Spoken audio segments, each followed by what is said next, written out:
Things unwound, yet Cheops, Khephren, and Mykerinus still reign, bearing the double crown of Upper and Lower Egypt.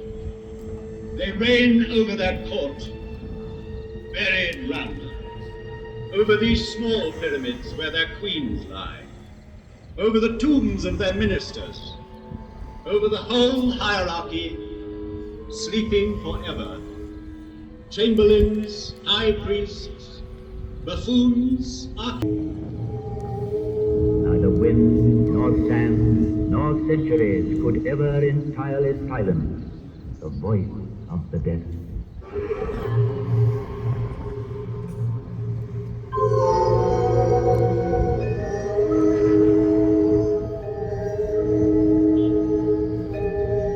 I bear witness to the will of Cheops, my father, to defy time forever.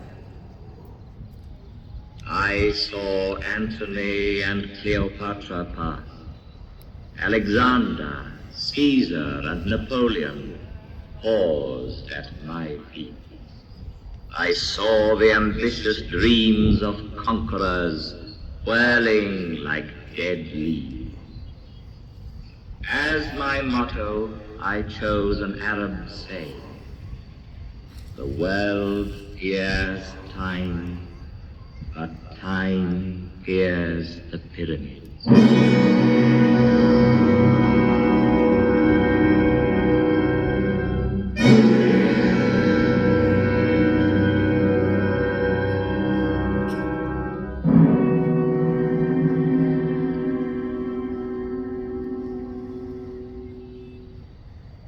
Of all ancient monuments, it is the pyramids which have always appealed most vividly to man's imagination. Considered from its top downwards, the pyramid is like the sun's rays bursting from a gap in the clouds. It commemorates the greatest victory of all. There, in the sarcophagus, lay the mummy, to be called on by the soul. For alone and without the body, the soul could not go into the night. And from the depths of this tomb still rises the scent of herbs, cedar oil, resin, and myrrh.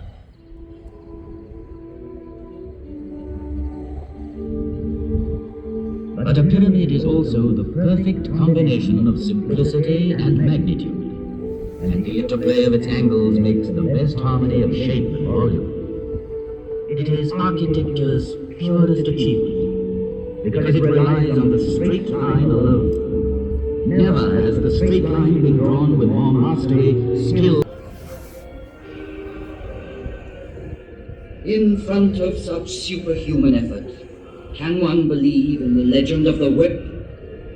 It needs mystical fervor to build a pyramid. Faith. Those who worked here deserve not our pity, but our deepest respect and admiration. They lived through one of those rare times when man knows with absolute certainty what he has to do and where to go, because he believes.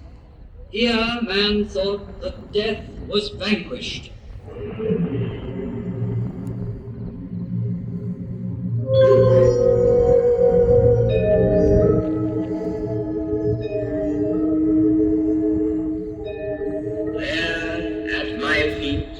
On this vast site, with mankind still in its infancy, walked and worked surveyors, geometers, astronomers to whom no star was unknown, engineers, architects, a whole people, while the rest of the world hunted wild beasts and sheltered in caves.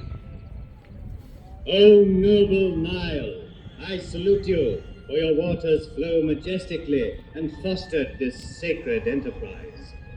One day the desert sands invaded the fields, marshes dried up on the river's bank, and so to save his life, Priests and the light steps of noble ladies whose diaphanous veils seem to clothe them, yet not to touch them.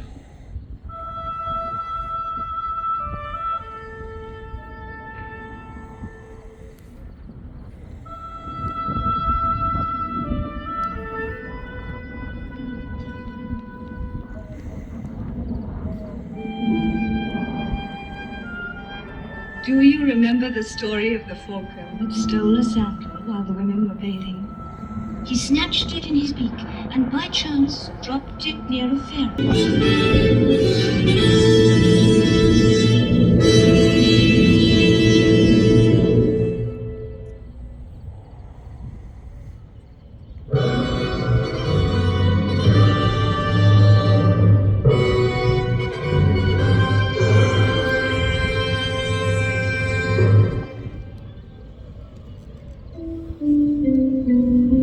The coronation ceremonies have begun. Crowds have gathered on the bank of the Nile to watch the ritual.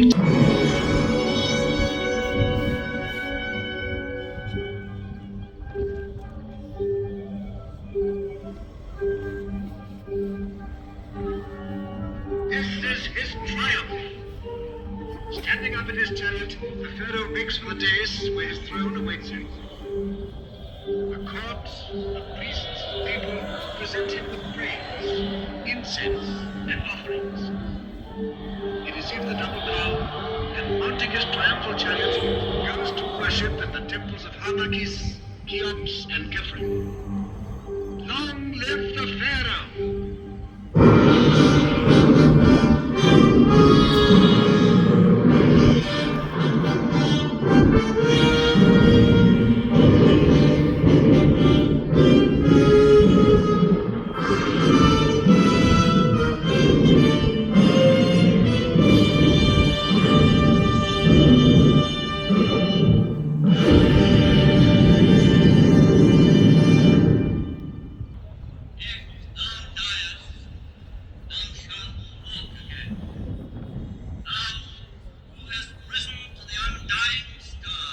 Been made all-powerful.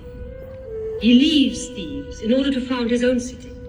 He rejects the god Amon and his priests to worship a god of his own choosing, Aton, who is in heaven. And he discards the name of Amenhotep IV to adopt another, Akhenaton. Aton, a unique. To a new life. Animals, lotus flowers, fishes, hairs, and drapes, the mysterious characters suddenly woke up, fluttered and sang like creatures of the fields as the sun rises.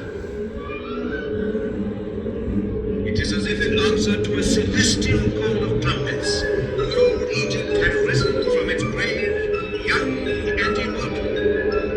Young, immortal, and rich in beauty, like Nefertiti.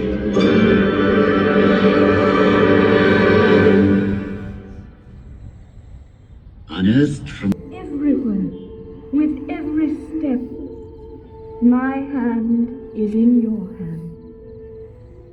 Listening to your voice troubles my mind. My own life hangs on your lips. For me, seeing you is better than eating or drinking.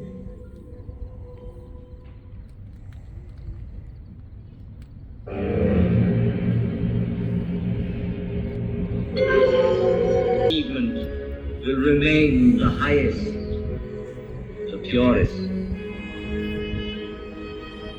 The Nile be praised, for it is the father of all our harvests, all our knowledge.